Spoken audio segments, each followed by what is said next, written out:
The crisis of credit, visualized. What is the credit crisis? It's a worldwide financial fiasco involving terms you've probably heard like subprime mortgages, collateralized debt obligations, frozen credit markets, and credit default swaps. Who's affected? Everyone. How did it happen? Here's how. The credit crisis brings two groups of people together, homeowners and investors. Homeowners represent their mortgages, and investors represent their money. These mortgages represent houses, and this money represents large institutions like pension funds, insurance companies, sovereign funds, mutual funds, etc. These groups are brought together through the financial system, a bunch of banks and brokers commonly known as Wall Street. While it may not seem like it, these banks on Wall Street are closely connected to these houses on Main Street. To understand how, let's start at the beginning. Years ago, the investors are sitting on their pile of money, looking for a good investment to turn into more money. Traditionally, they go to the U.S. Federal Reserve, where they buy Treasury bills, believed to be the safest investment. But in the wake of the dot-com bust in September 11th, Federal Reserve Chairman Alan Greenspan lowers interest rates to only 1% to keep the economy strong.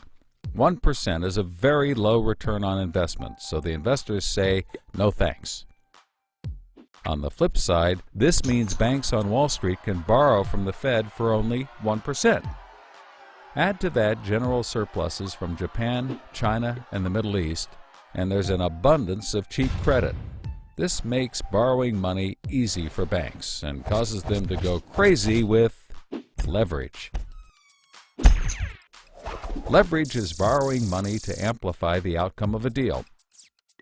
Here's how it works. In a normal deal, someone with $10,000 buys a box for $10,000. He then sells it to someone else for $11,000.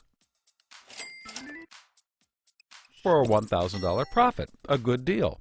But using leverage, someone with $10,000 would go borrow $990,000 more dollars, giving him $1 million in hand. Then he goes and buys 100 boxes with his $1 million and sells them to someone else for $1,100,000.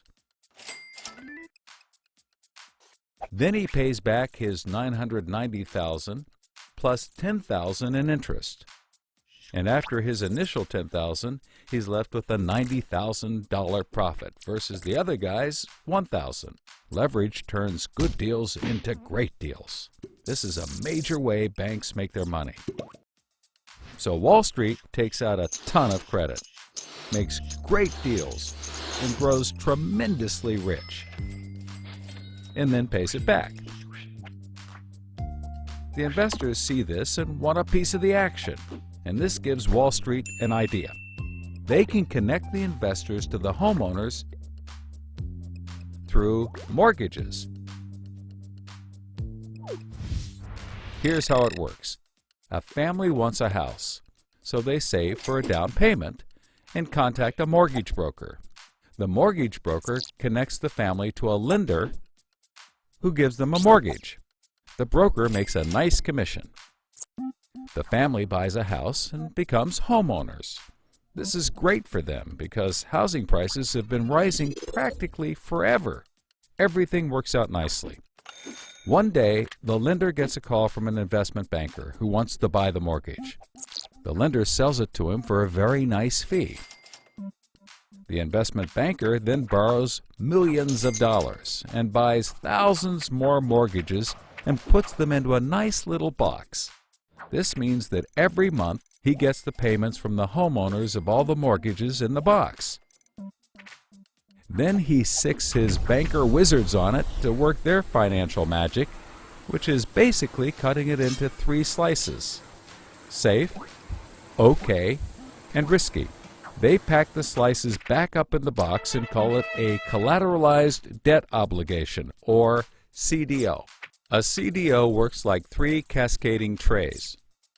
as money comes in, the top tray fills first, then spills over into the middle, and whatever is left into the bottom. The money comes from homeowners paying off their mortgages.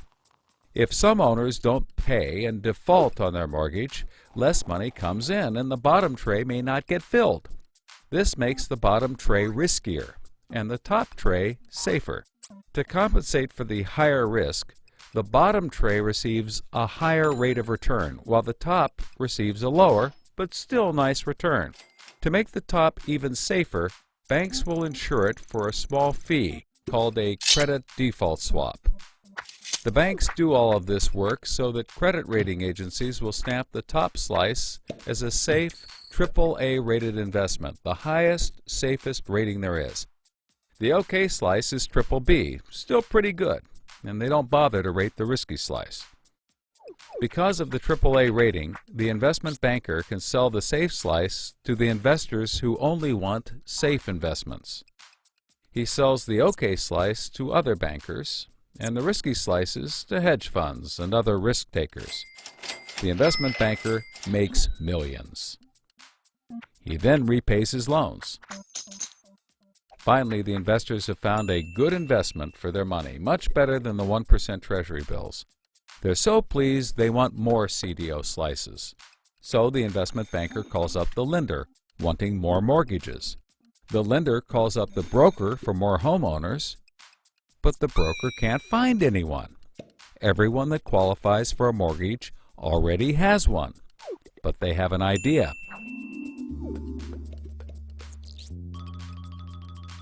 When homeowners default on their mortgage, the lender gets the house, and houses are always increasing in value.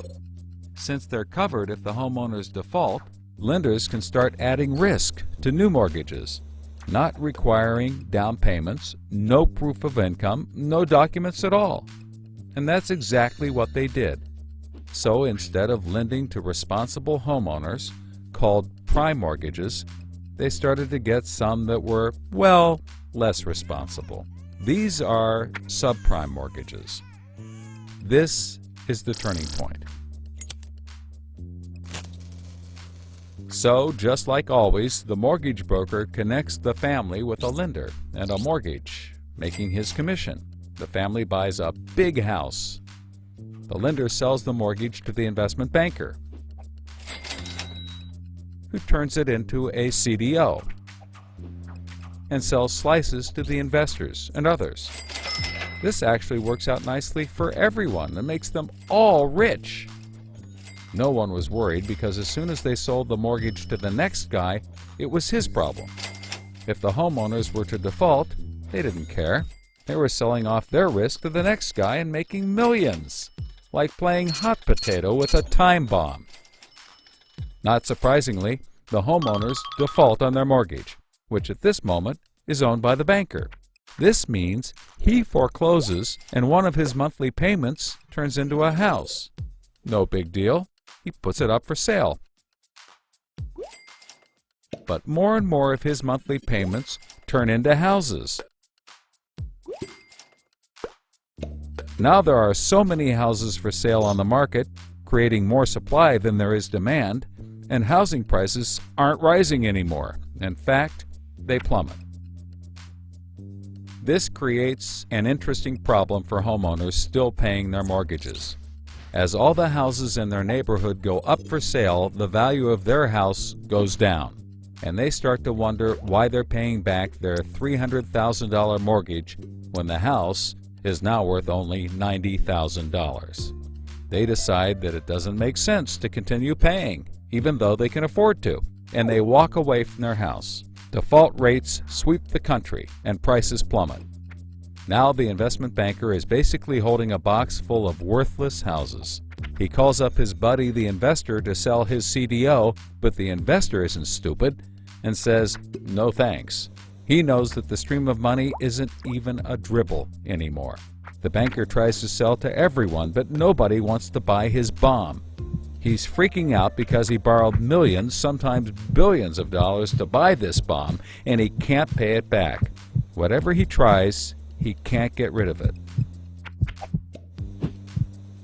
But he's not the only one. The investors have already bought thousands of these bombs. The lender calls up trying to sell his mortgage, but the banker won't buy it, and the broker is out of work. The whole financial system is frozen, and things get dark.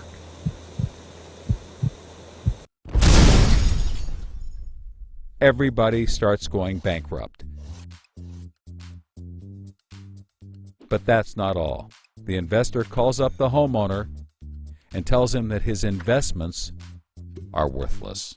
And you can begin to see how the crisis flows in a cycle.